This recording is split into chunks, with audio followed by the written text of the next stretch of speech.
What if I told you bad news in crypto could actually be good news? All right, let's kick things off with Ethereum. Right now, the social sentiment for ETH is looking pretty down in the dumps, kind of bearish. That means a lot of folks on social media are feeling negative about its price going up. But here's the kicker. We've seen this movie before. Back before those massive rallies, the vibe was similar. It's like the market's shaking out the weak hands, getting ready for something big.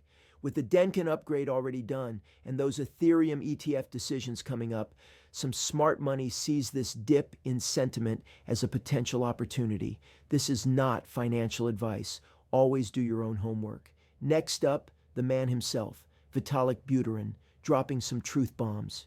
He's warning the crypto world against what he calls corposlop and anti-user tactics. What's corposlop? Think of it like this. When big corporations get their hands on something, they sometimes make it clunky, expensive, and forget about the regular user. Vitalik's basically saying, hey, don't let crypto become just another centralized, profit-hungry system with crazy fees and no real benefit for the people who actually use it.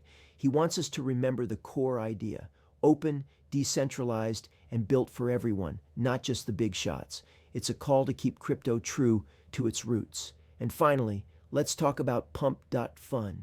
Remember them? The platform where you can cook up your own meme coins? Well, their co-founder just admitted their fee model was a bust. Failed was the word he used. They're announcing a whole system revamp. This comes after a bit of a rough patch, including some exploits. It shows that even in the wild west of meme coins, sustainability and a solid business model are crucial.